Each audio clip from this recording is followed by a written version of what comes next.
जादुई दरवाजा। ये कहानी चार दोस्तों की है जो गांव से होते हुए पैदल नए मार्ग के लिए निकल रहे थे। वह चार दोस्त दिन रात चलते हुए अपनी मंजिल की ओर बढ़ते जा रहे थे। कुछ दूर चलने के बाद सभी काफी थक जाते हैं क्योंकि रास्ते में काफी गर्मी थी और तेज धूप भी निकला हुआ था। सूरज की तेज किरणें को देखकर भीम बोलता है, यार कितनी तेज धूप है, अभी और बहुत दूर चलना है। और ऊपर से तेज धूप के कारण मुझसे और चला भी नहीं जा रहा है और तेज धूप के कारण मेरी हालत भी खराब हो रही है। भीम की बात सुन करके उनके पुत्र भोला कहता है, हाँ तुमने ठीक कही है। मैं अब अगर एक कदम भी चला तो वहीं गिर जाऊंगा। यार जल्दी से कहीं रहने का इंतजाम करो। भोला को इस हाल में देखकर भीम कहता है, यार इस घने जंगल में कहाँ रहने के लिए जगह मिलेगा। भीम, लक्ष्मण, अर्जुन और भोला इन चारों दोस्त पैदल चलते ही जा रहे थे कि तभी उसे कुछ दूर पर एक बड़ा सा पेड़ नजर आता है। पेड़ को देखकर चारों दोस्त जैसे तैसे चलते हुए पेड़ तक पहुंचते हैं और पेड़ तक पहुंचते ही सभी चैन की सांस लेने लगते हैं और वहीं बैठकर आराम करने लगते हैं। और चारों दोस्त आपस में कहते हैं, यहाँ कितनी ठंडक है, कितना आराम भी है। दोस्तों, और कुछ देर यहीं आराम किया जाए और हम लोगों को 2-3 घंटे आराम करने के बाद ही चला जाएगा। फिर चारों दोस्त वहीं आराम करने लगते हैं और आराम करते करते वहीं सो जाते हैं। सुबह से शाम हो जाती है और सभी वहीं सोए रहते हैं। थोड़ी देर बाद भीम उठता है और सभी को उठाता है। अंगड़ाई लेते हुए लक्ष्मण कहता है, यार थोड़ी देर और सोने दो ना, काफी अच्छा लग रहा है। भीम तभी लक्ष्मण को कहता है, नहीं यार जल्दी से उठो, हमें अब अपने मार्ग में निकलना है। और भोला और अर्जुन को उठाओ जल्दी। भीम की बातें सुनकर वह उठ जाता है और भोला और अर्जुन को भी उठाता है। चारों दोस्त उठते हैं और फिर उसे सफर के चलने के लिए निकलते हैं। काफी रात हो चुकी है। लक्ष्मण को एक गुफा दिखता है और लक्ष्मण गुफा देखकर कहता है, यार वहाँ देखो एक गुफा है।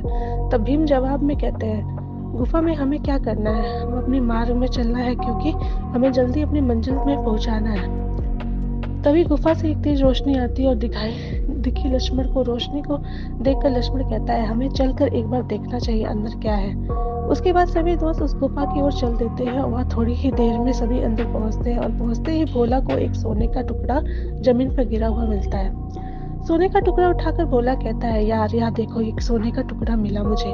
सभी देखकर कहता है, अरे हाँ यार सच में यहाँ तो एक सोने का टुकड़ा है। भोला कहता है, इसका मतलब अंदर गुफा में ढेर सारे खजाने होंगे और वह सारा खजाना हमारा हो सकता है, हमें अंदर जाना चाहिए। भोला की बातें सुनकर भीम तीनों दोस्तों को काफी समझाते हुए कहता है, नहीं यार यहाँ हमारा खजाना नहीं है, इसमें कुछ खतरा हो सकता है, हमें अपने मंजिल की ओर जाना चाहिए। पर उनके दोस्त नहीं समझते और उसे डरपोक कहकर गुफा से जाने को कहते हैं और भीम को मजबूरन अपने दोस्त के साथ अंदर जाना पड़ता है। जैसे ही चारों दोस्त अंदर गुफा में जाते हैं सबकी नजर दरवाजे पड़ती है। वहाँ 3 बड़े दरवाजे थे और तीनों दरवाजा काफी चमक रहा था। दरवाजे को देखकर लक्ष्मण कहता है, देखो इन दरवाजों के अंदर ही खजाना छुपा हुआ है, मगर वहाँ दरवाजे में कुछ लिखा हुआ है। तभी भोला कहता है, हाँ यार क्या लिखा हुआ है, मुझे भी तो कुछ लिखा हुआ दिख रहा है पर मुझे समझ नहीं आ रहा है। क्योंकि लक्ष्मण, अर्जुन और भोला तीनों को ही एक भाषा समझ नहीं आती, पर भीम को वह भाषा तुरंत समझ आ जाती है।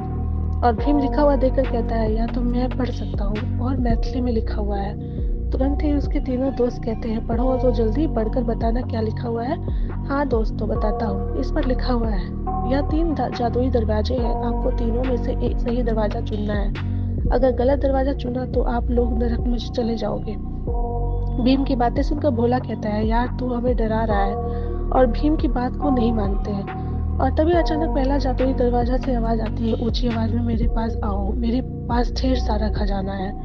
और फिर दूसरा दरवाजा से आवाज आता है, मेरे पास आओ, यहाँ है खजाना। दरवाजे को बोलता हुआ देखकर चारों दोस्त डर जाते हैं और डर के भीम कहता है, दोस्तों यहाँ से चुपचाप चलो, यहाँ खतरा नजर आ रहा है। फिर से भोला बोलता है, यार तू बहुत डरपोक है, शांत रहो। फिर तीसरा दरवाजे से आवाज आती है, जल्दी से मेरे अंदर आ जाओ, मेरे पास है खजाना का समंदर। भीम फिर से कहते हैं, यार यहाँ खतरा है, अगर गलत दरवाजे में गए तो नरक में चले जाओगे।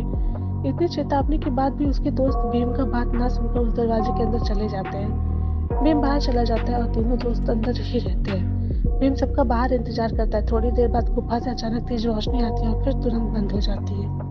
भीम अपने आप से कहता है, रोशनी कैसी थी, मुझे अंदर जाकर देखना चाहिए। भीम गुफा के अंदर जाता है पर वहाँ उसके तीनों दोस्त नहीं थे।